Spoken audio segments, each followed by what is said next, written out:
All right. Well, welcome to Screen Adaptations. I'm James Fox. I'm going to be moderating today. And I'm very, very excited about this panel. I've been thinking about it all day. And we have some pretty amazing guests on this one. So I'm not going to waste any time with preamble, and we're going to get right into it. So we're going to start off with just a quick intro.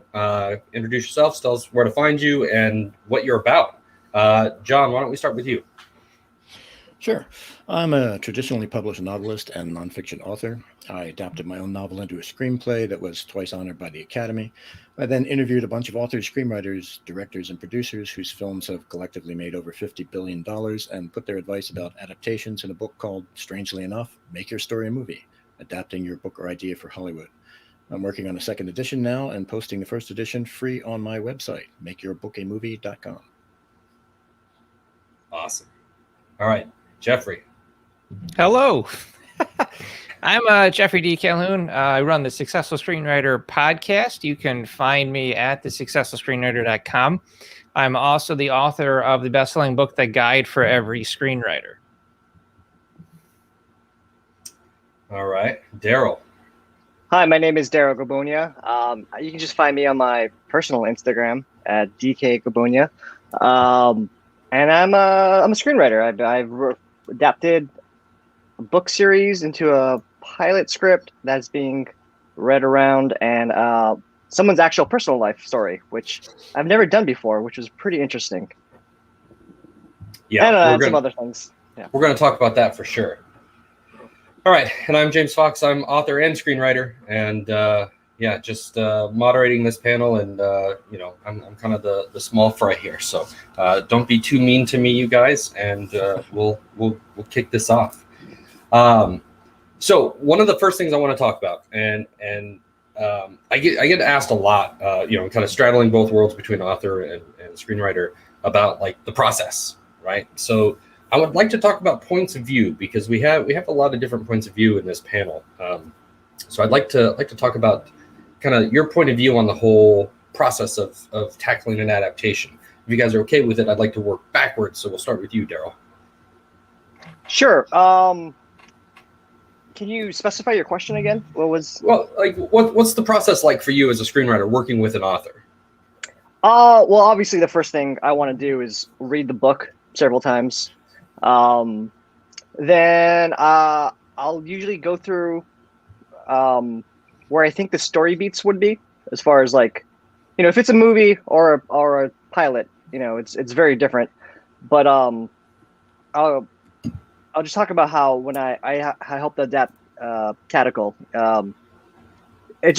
I go through the story beats to see where would be the most interesting points to jump in, where would be the most natural places for an audience to jump in, without explaining too much backstory. Then I kind of work around where the commercial breaks would be, and I would kind of start working around where the overall arcing season 1 would go, and potential, up to season 5. And how do you feel about that process? Is it a difficult one? I mean, it can absorbing the material. Yeah, it definitely can be. Working closely with the author too is a privilege I had. I know a lot of writers don't get that privilege, or there's conflict. But Amy DeBoff, who wrote the Catechol series, she was a great resource in helping me, streamline the process. So cool. All right, Jeffrey. Hi. Hit me. What do you think? I'm ready. I'm ready to do this. I studied up. All right, great. No, I'm kidding. You got the Cliff Notes? Great, awesome. I'm ready to do this. Yeah. All right. What's this process like? All right. So you'll hear a lot of people say, well, you want to adapt the spirit of a story, right? Like you always hear that when people say, well, what does that mean? And I think what adapting the spirit of the story really means is, like, thematically, you need to understand what the story is trying to say and how they say it. And how they say it is through the characters. So not only do you need to know thematically what the book or person's life or the adaptation is, but also how that character's journey throughout that story explores that theme in different facets. That's perfectly said.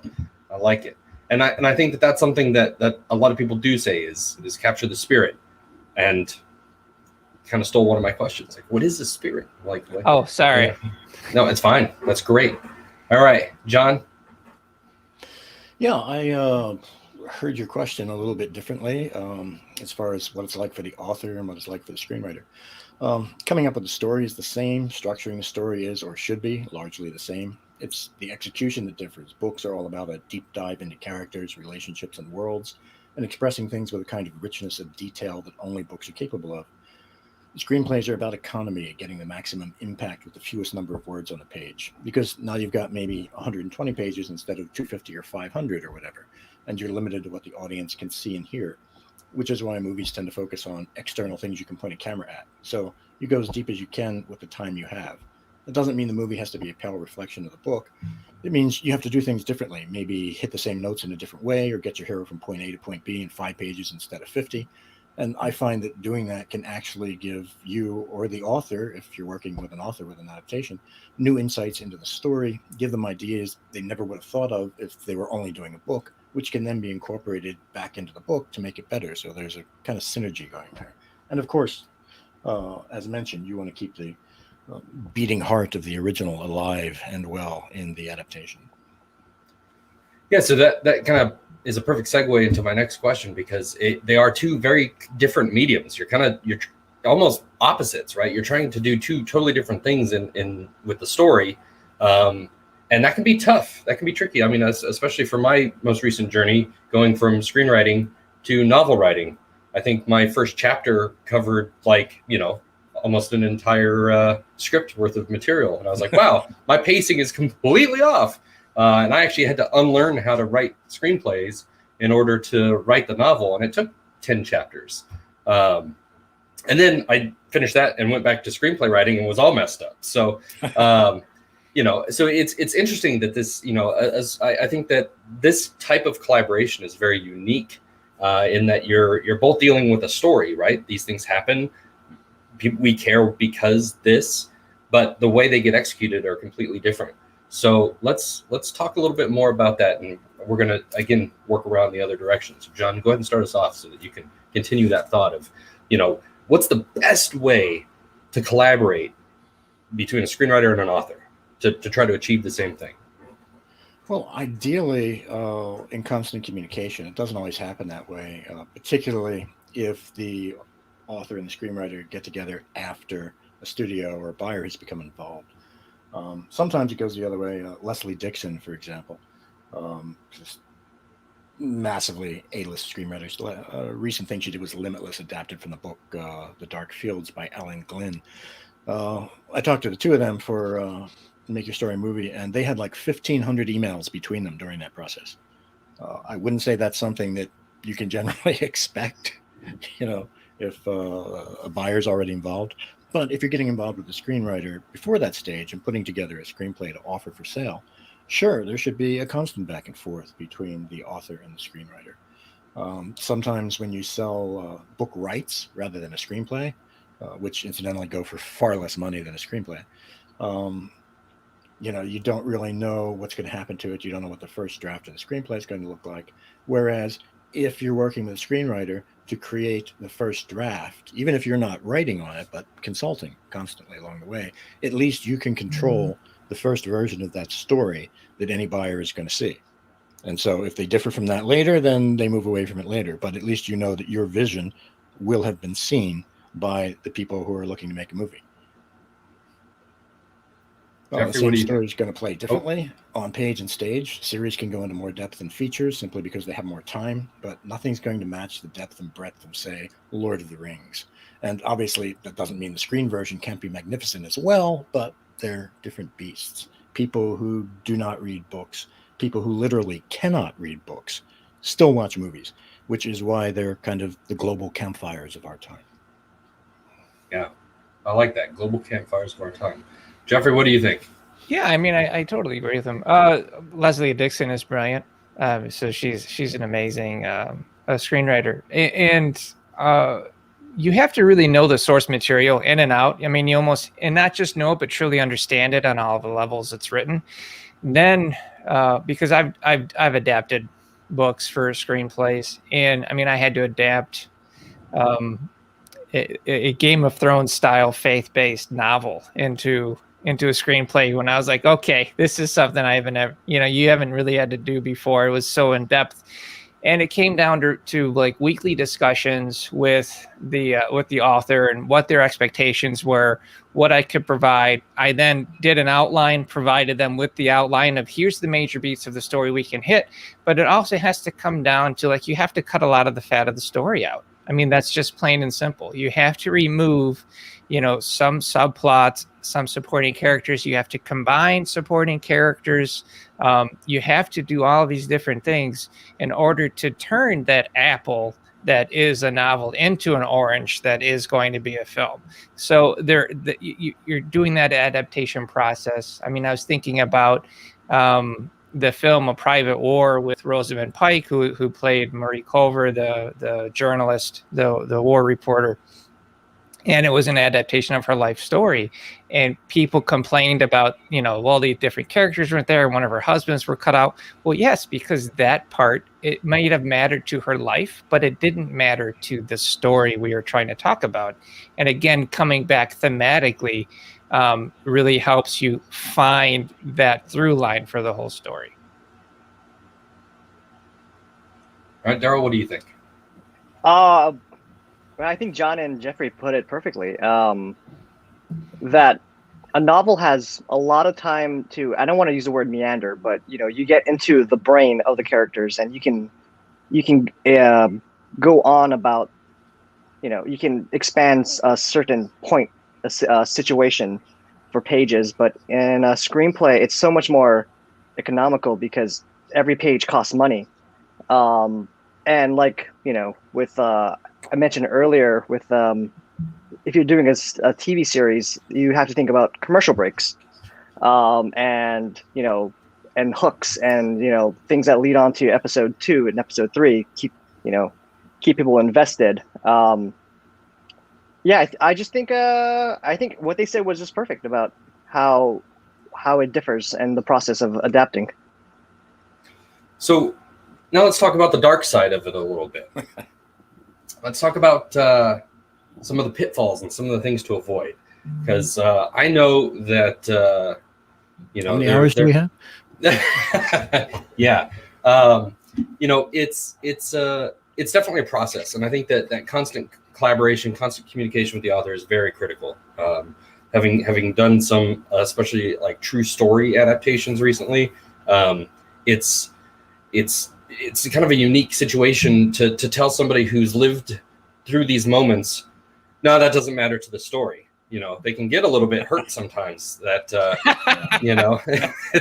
they were like, "What do you mean that doesn't?" Sometimes, yeah, sometimes. And it's hard to have that level of candor with someone that you're working with, and it can get a little bit dicey. I mean, I've had a couple of phone calls that were very tense, where it was just like, "I know this means a lot to you, but that's an entirely different script, right?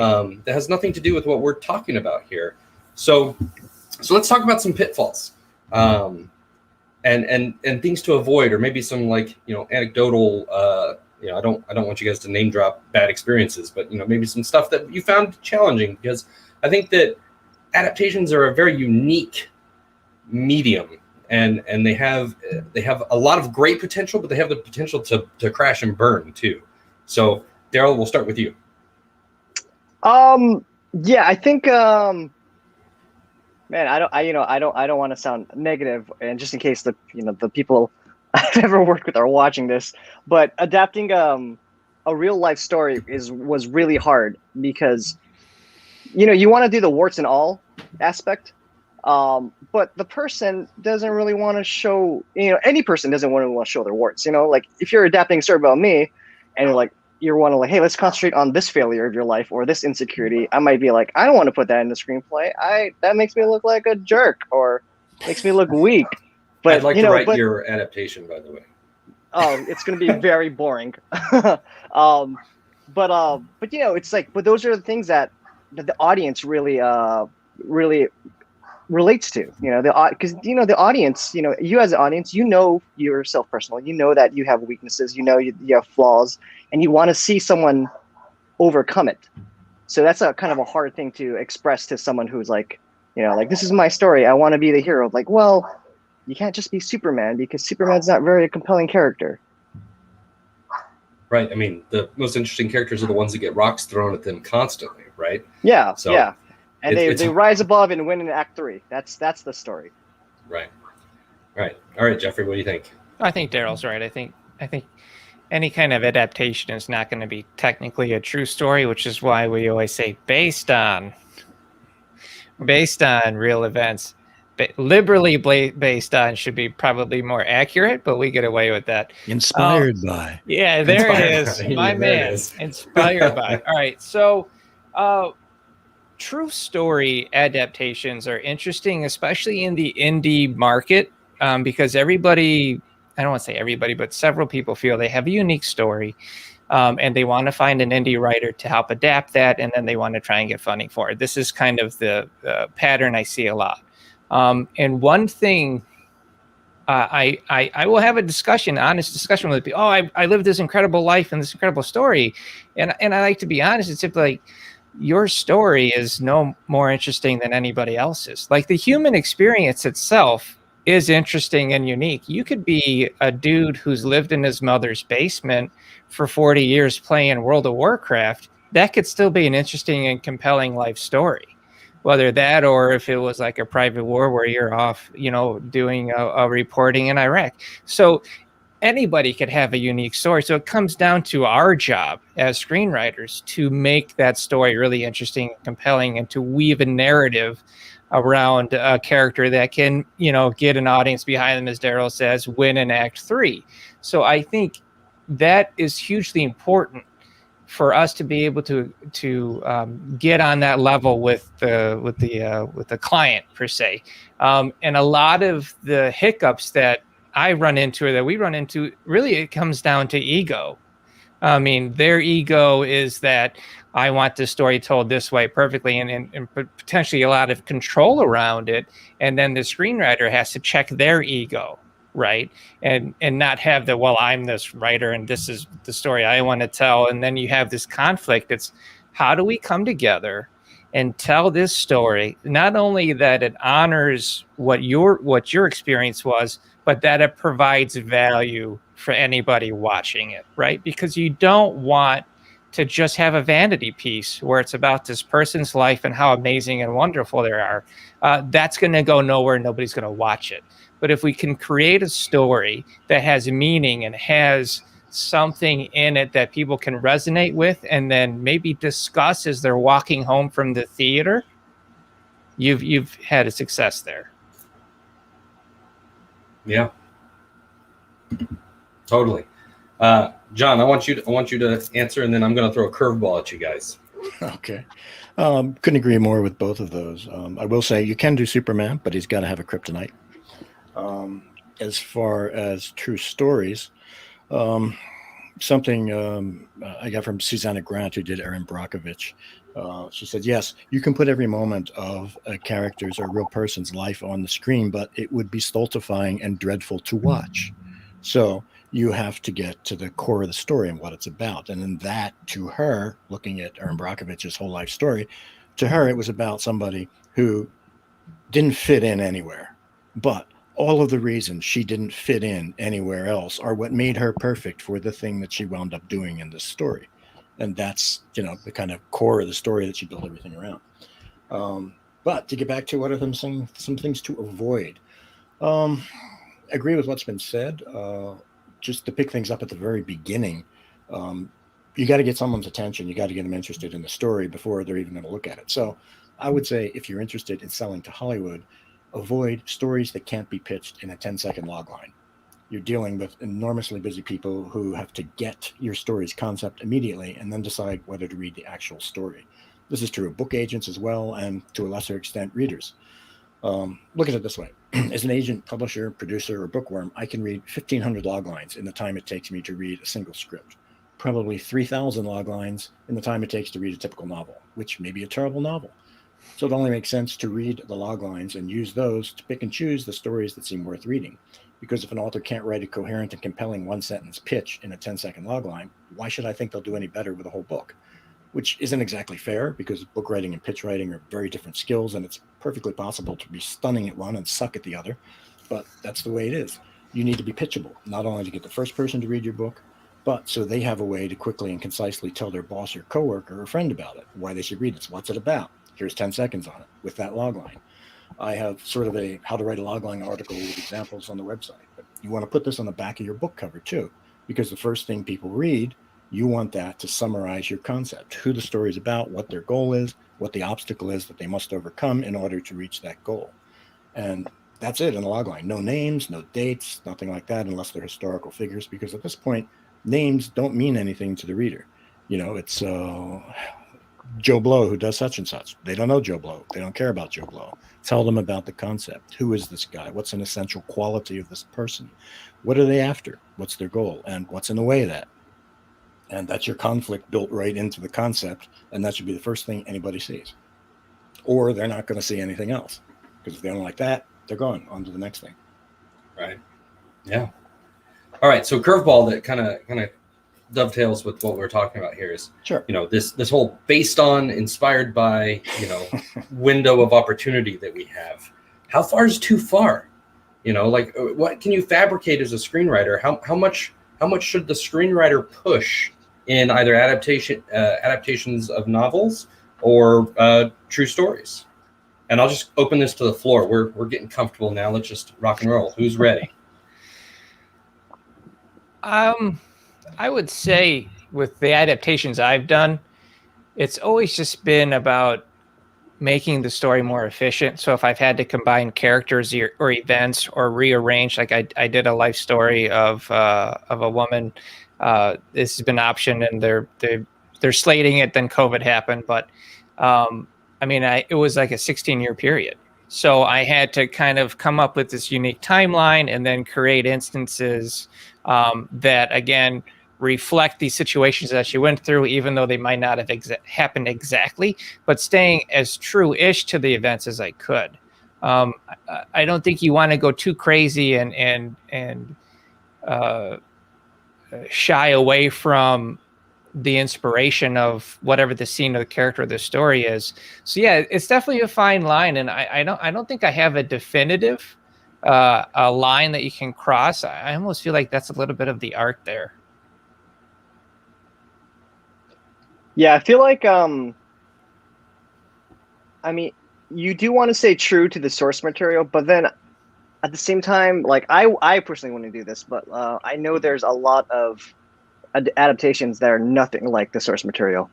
Like they took one concept and then they ran with it, and sometimes it's way worse, and sometimes it's actually better. So who knows? But I personally, if I'm hired to adapt something, I would try to stay true to it, and only change things that I know need to be changed for just economical reasons.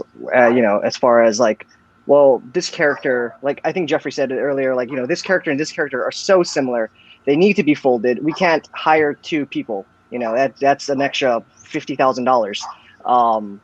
So those are the only changes I would really make. I don't think I can improve upon someone's work, and I don't really feel like that's my place to say like, oh, wouldn't it be better if this happened instead of this? You know, that's pretty insulting to the writer, right? So I think there is a line, but it depends on your own ego. If you're sitting there thinking like, well, they paid me $200,000, I'll do whatever I want, then go at it, I guess. All right, John. I would say whatever serves the story. Obviously, if it's a true story, you have some limitations. If it's fiction, you don't have a whole lot of limitations. Things that are needed, not needed. Rex Pickett's Sideways, for example. In the book, there's the whole middle of the book is about them getting involved with this sort of crazy hunter who winds up, they're afraid, hunting them in the woods when he's supposed to be hunting wild boar. And it's amusing, it's funny, it's cool in the book. But when they did the adaptation of the movie, it's gone completely, because you have the story that starts out with them going to wine country, then they get sidetracked by this whole wild boar hunt, and then they go on to wine country. Well, that's like a left turn in the middle of the story that really has nothing at all to do with the rest of the story. So it's completely gone and doesn't hit the movie at all, because it was an amusing detail. You have time for that in the movie, where shooting two people having a cup of coffee and no questions you have a grand, you don't have time for that. As far as things being completely up in the air, things not about what thing. If you read that book, it is nothing like the screenplay. When you look at the screenplay, you can sort of see where things came from, but they're not similar at all. The book has this, and it's kind of a charming, random quality about it. We go here, we go there. It's not classically structured, meaning 7 specific plot points in 3 acts and easily pitchable. And as Walter himself says, it's no book that he's done has ever been terribly like any other book that he's done, which causes him kind of marketing headaches. But the people who got a hold of the rights and did the movie, obviously they knew exactly what they were doing. Everything became classically structured. You had double plot points all the way through, one ending high, one ending low. And it's just a very different movie. But again, you can see where things came from. There is an essential soul of the original that's still present in the movie. It's much more extensively changed than almost any other successful adaptation I've seen, but it worked, and it sold Walt a hell of a lot of books. Yeah. I mean, from my own experiences, I can say that there are times where problems just have to be solved in the story by fabricating something. Like the timeline doesn't work, the character doesn't work, something doesn't work. One of the toughest sells I've had in adapting work is the idea of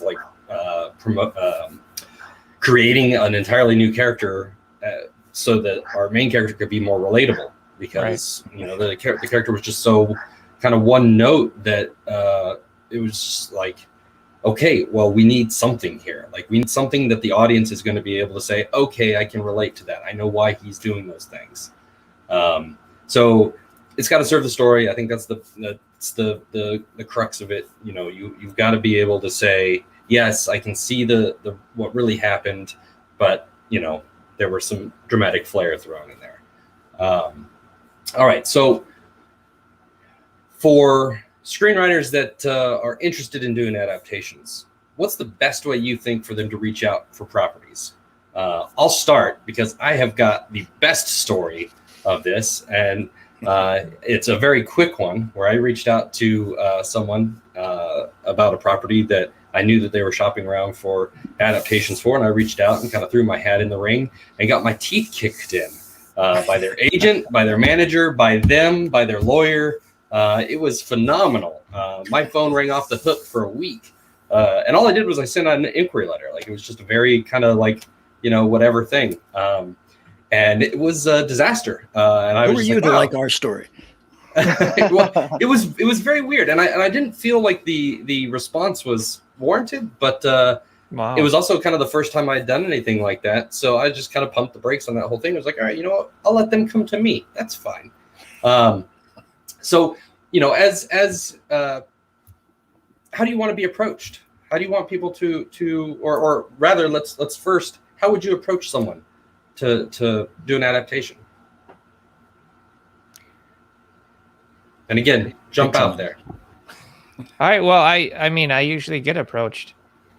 So I usually have writers or producers or directors will approach me about doing an adaptation, and then we'll discuss it and kind of go through the wooing process, and then figuring out, okay, do I have something I can add to this project to make sure that my voice is the right voice for the project? Because I don't want to just take a gig to take a gig. But I did interview the guy who did the American Coyote podcast, which was really popular. And what he does is he looks for like true life stories that you can find on Vanity or Time, like any kind of magazine, and he'll look for stories, and then he'll find one. He will approach those people. And he told me, like, you would be surprised how many people end up in these magazines, have articles written about them, and nobody reaches out to them. So he makes sure that, like, this is something that a lot of people want to hear. And then he will figure out, okay, can I make this into a podcast show? Can I make this into a web series? I think it's a good point. There is a lot out there you can mine that nobody even pays attention to. Yeah, I never thought about that. Interesting. Yeah. I also kind of agree with Jeffrey in the sense that the times I adapted something, I was somewhat approached. I mean, I worked with you, James, so you approached me, so I'm not sure if that really counts. It doesn't count. You just yeah. But if you're just starting off as a screenwriter, I think it'll be hard to adapt something. Because I also sent a query letter out in college for The Giver, and I got a very nice letter from the author saying Jeff Bridges actually has the option, and he was going to make that movie. And 10 years later, they made that movie. But I know Stephen King, actually, he will let you adapt his stuff for like $1 or something. Especially if you're if you're an aspiring writer or if you're in college, that's like a very famous thing he does. But other than that, like, networking will probably be the best. Going to different conferences and just meeting people, or finding interesting articles, like especially in maybe your local paper, if you want to adapt someone's actual story, because man, there's some crazy stories in your local paper. Trust me, they're like, I live in a small town and crazy things are happening all the time.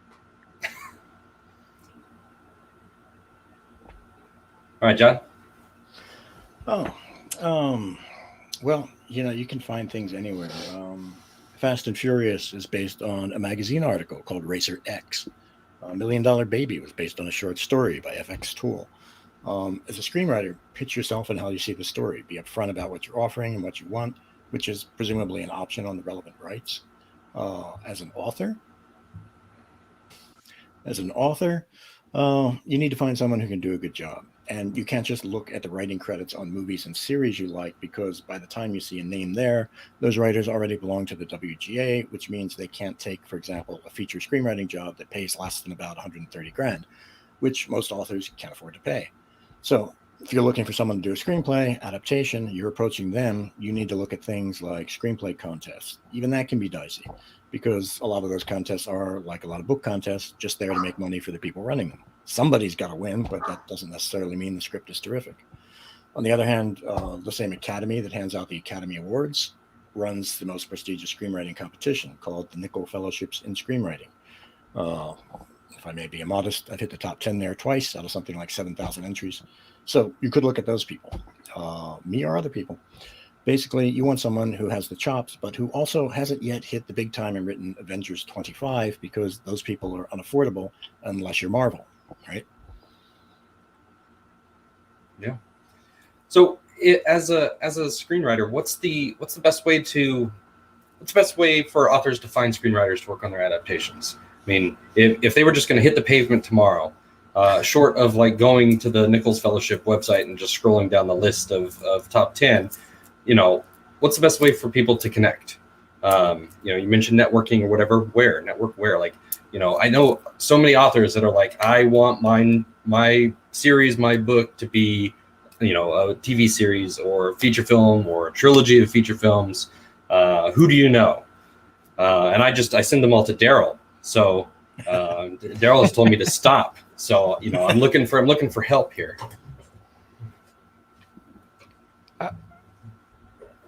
Okay. Pick someone to answer. Yeah, I guess I'm the guy that just jumps in and goes first.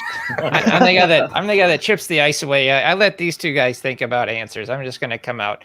All right. So, networking at film festivals is a great way to do it. Of course, that's easy to do. A lot of local cities have like film mixers where they can get together and you can chat with screenwriters, producers, have a drink, and maybe some bad bar food. But another great way to do it that I think is an excellent way to network is to do like a 48-hour film fest. So you can sign up for a 48-hour film fest where you can just help out and a crew. They can assign you to a random crew. You can get on there. You can start meeting people. And then you help make a movie over 2 days of challenge, which is incredibly difficult.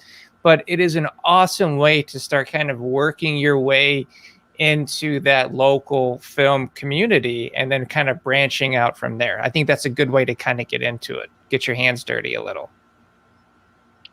I do have to caution though, like like writers who are looking for screenwriters. Not every screenwriter is good, obviously. And a lot of screenwriters, especially like I speak for myself, like are notoriously lazy at times, especially if there's like not real money involved.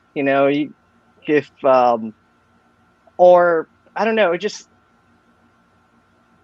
just make sure you trust the person you work with. Like don't go on like someone's like, I'm a screenwriter, I'll adapt your book.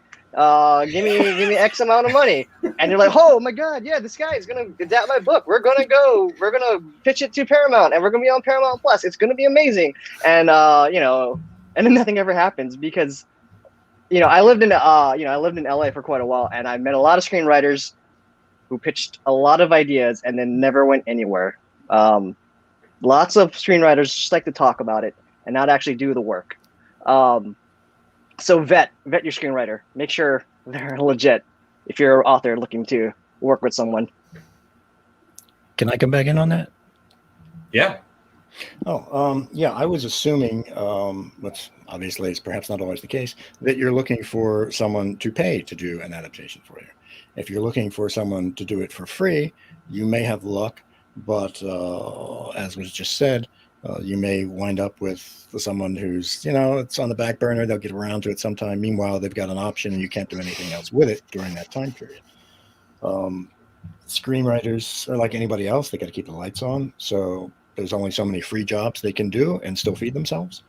So I would think that you're probably looking to pay somebody. Obviously, you're not going to pay Hollywood rates, which are for anyone other than a studio production company, way too high. But, I don't think going into it expecting you're going to find someone to do it for free is perhaps the best attitude or way to find someone. As to what gets made and what doesn't, like book manuscripts, most screenplays never get made. That's just the way it is. You have to realize it is a speculative venture when you go into it.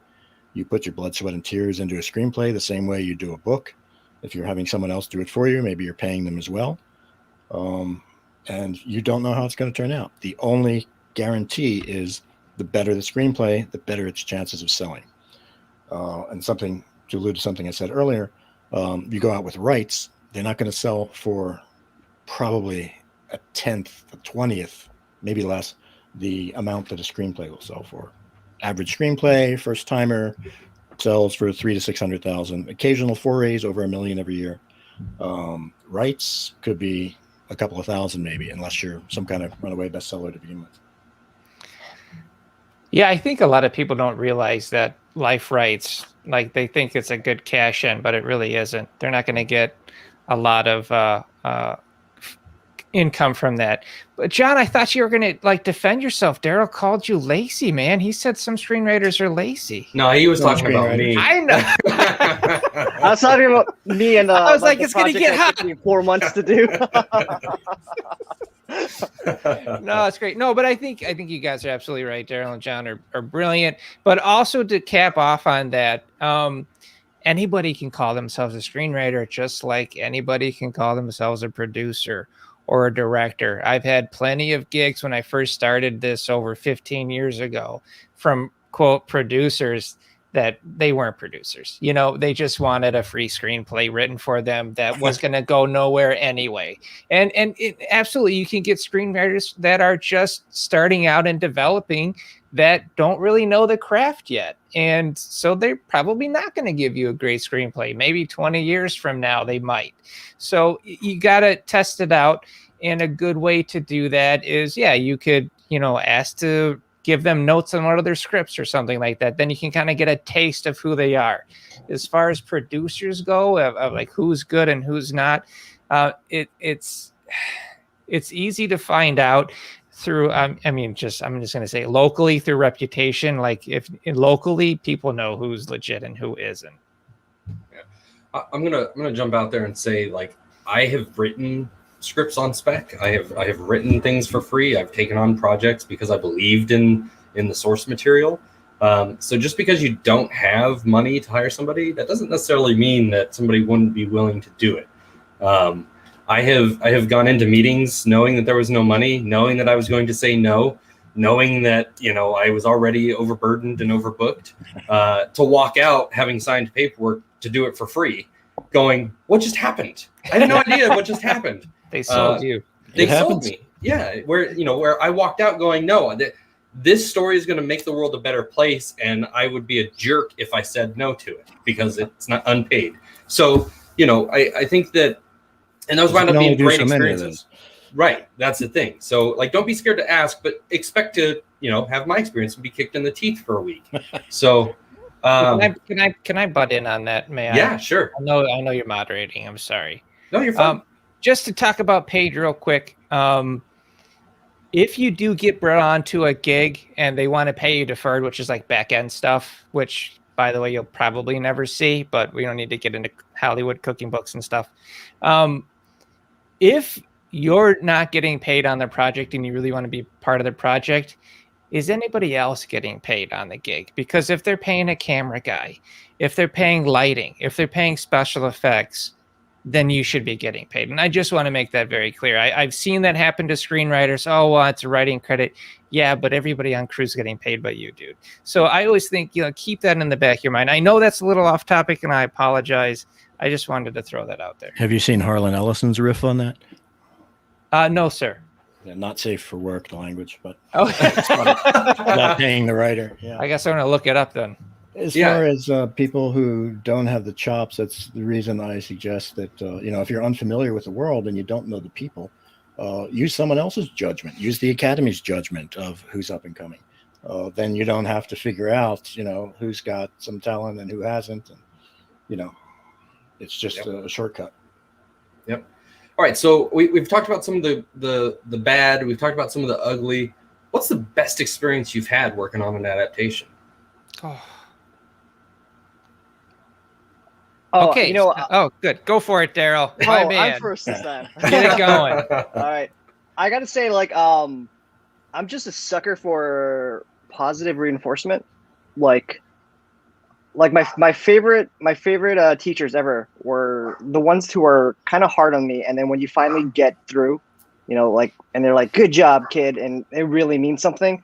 So working with a writer, and then if the original writer says, "Wow, that actually I didn't think about it that way. That's a great approach." That is so rewarding because I added something to the world. I didn't strip away anything from the source. I actually added a value. And I don't know. I find that very, very rewarding. That's awesome. For me, screenwriting in general, whether it's an adaptation or my own spec work, I'm getting soft on you guys. I apologize. John, don't cry too hard. Daryl, keep it together. Okay. I feel like when I'm writing a screenplay, it is an emotional and a spiritual journey. I go through emotions. I'll bring myself to tears sometimes when I crack that midpoint and they have a real low scene and then someone brings them back in the emotional journey. Like, I will get that out of a screenplay and it will rock my world, and I will grow as a person through this cathartic state of writing this screenplay. It's crazy for me. I don't think that's crazy. I think if you're you have to be connected to your work. Otherwise, I don't know. Otherwise, it's just dribble, right? I mean, yeah. I make myself cry all the time. Why do it, right? Exactly. All right, John. Best experience. Well, everything's covered by NDA, so I can't get terribly specific. Generally speaking, yeah. It's a little. That's a hashtag humble brag, ladies and gentlemen. Is it? Someone who knows that we can hit the high points and transplant, to use that horror analogy again, that beating heart of the book into the screenplay. It's not going to be the same in every respect. Somebody who understands that things are going to change, that it's like spacewalking versus scuba diving, different gear for different environments, but underneath all that, it's still you. It's still that story. And just someone who understands that and doesn't think that the screenplay needs to be exactly like the book is, because unless it's a very unusual book and a very short one, that's not going to happen. Yeah. I think for me, I worked on a real life adaptation where I submitted the first draft back to the person, and they called me up and said, "You made me cry. I saw it. I can see it, and I cried. I cried at the end, and I knew the ending." For me, that was the best. Like, because it was also something that I threw together really fast. Like, I was trying to fit this. Ironically enough, trying to fit this adaptation in between two other adaptations, which were very long processes. So it was cool in that I kind of just got in this weird zone of empathy for all these people, and in order to to get that kind of like very visceral feedback. I mean, this person called me and was like, and a real like it was a military based story, and like they're very gruff. Like every conversation was very gruff, very whatever. And to have this person call and like choked up and like choke out this, like I'm tearing up now just thinking of it. But I'm a big softie, so it just, for me, like that was a very rewarding experience to like go through. Like, and not only did I capture the story, but I moved the person, the story, who witnessed the story firsthand. So they knew what was going to happen, and they knew the ending, which was great. That's great. So. All right. I love it. You want to leave them, if it's appropriate, you want to leave them gasping on the floor in a pool of tears, right? Exactly. Or I want them to hug me. Like one of those two things. I either want to break you as a human being, or I want you to give me a hug. I want you to be reading my script and so stuck on it that your bladder hurts because you can't go up and get to the bathroom. That's my goal when I'm writing a script. Yeah. It's a good one. All right, so we're going to wrap up here with my last question, and that's for authors interested in adaptations. What are some things to think about when they're actually writing? Are there things that they can do to make their work more appealing to screenwriters or producers or networks? What's something that they can do? Because I've read some stories that got pitched to me to adapt, and I'm like, I don't see it. I don't ever see this being a TV show. I'm sorry. So what's some things that authors can think about and what they can hang their hat on when they're writing? Come on, John. I know you got an answer for this. I know he was something brilliant in there. I'll try. Roll the movie in your head while you're writing. Try to write cinematically. I have this little riff on 10 Things Hollywood Wants. It's actually a few more, but that sounds better than 13 Things Hollywood Wants. It's in the book, but I'll give you a short version. Pitchable concept, which I already covered a bit. Cinematic story concept that can be conveyed in 10 seconds or less. You want a relatable hero, one with whom the reader, viewer can sympathize or empathize, or at least find compelling, because people don't care about your characters, they don't care what happens to them, and Hollywood doesn't care about your story. An emotionally compelling story, because at the end, a relatable hero isn't enough. The most engaging character in the world, or it's going to wind up boring if he has nothing emotionally meaningful to do. So the hero's got to have skin in the game, have something at stake that the reader wants to see them accomplish. Ticking clock, not always necessary, but if you can get it in there, do so. It adds immediacy to the story. No ticking clock means there's no hurry, no urgency to get anything done, and that in turn can make for a boring story, or worse, no story at all. It's the difference between find a bomb that's going to go off in the city at some time in the next year or two, maybe. Find the bomb that's going to go off in the city at 9 p.m. tonight while your wife is strapped to it. Big difference. Strong visual potential. Story whose main events can be engagingly depicted on screen. If the camera can't see it, it's not a movie. Classical 3-act structure. Something like probably 95% of all commercially successful films have that structure. So Hollywood's inclined to play the odds, and you should too. Make it classically structured. Actor-friendly lead role that appeals to bankable actors, because for the most part, those are the people who get movies greenlighted. Sometimes huge directors, but if you don't have actor interest, you don't have buyer interest, or if they don't think they can get an actor on the line for it. Average length, 105 to 120 pages or so. There are exceptions. James Cameron can make things that are 4 hours and cost $500 million, but you cannot. Maybe later. Reasonable budget. You're not James Cameron. Your film can't cost $500 million. His first was, 6.5 million, 4 of which went to Arnold. Low fat story. Someone mentioned earlier, cutting the fat out. Everything in the story has to be there for a reason, other than being one of the writer's favorite scenes, because things just cost cubic money to film. And every page has got to pull its weight. If you're a producer or a financier or a studio, you're looking at this thinking, is this page worth $50,000? Is this page worth $500,000? Franchise potential. Don't have to have it, but it's nice if sequel potential is obvious.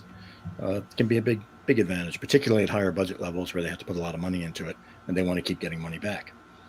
Another thing you don't always have to have, but is nice, 4-quadrant appeal, which is why things like Titanic and Avatar take off like they do. It appeals to everyone. The 4 quadrants, Hollywood divides things up into 4 demographics: young males, older males, young females, older females. It's where Cameron lives and breathes. If you can get everybody, you're going to have a hit.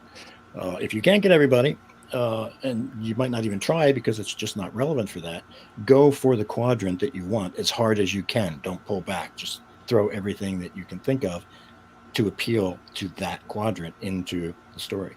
Lastly, again, you don't always need it, but it's nice, particularly from a studio's perspective. Merchandising potential. Can you slap it on a lunchbox? Sounds, it sounds a bit, crassly commercial, but that's Hollywood. If it can be merchandised, they will be in love with it. And that's my riff. That's a great riff. Yeah, it's great. It is. All right, so 4-quadrant appeal, high concept. So high concept is good because you can try and capture a broader market. I think that's awesome. I also think, though, that low concept right now is making a huge comeback in selling. So character-based dramas like The Joker, for instance, and things like that, there is a market for that.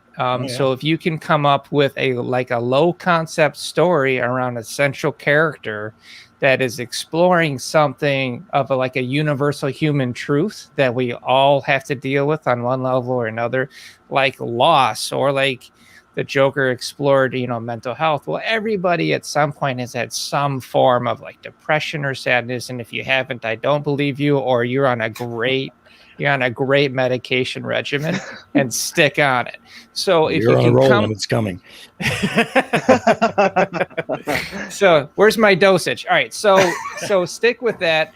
And I think low concept is really great, especially if you're in the indie market. If you're in the indie market, independent films, low concept is king. It does really well if you can create a unique story around it that appeals to people. And it doesn't it doesn't hurt if that's not going to cost a whole lot, because then you have a much bigger pool of buyers. Absolutely. Lower budget. During the pandemic, I read a bunch of books, but two books that stuck out to me the most were, I've seen the movie, but The Hunger Games.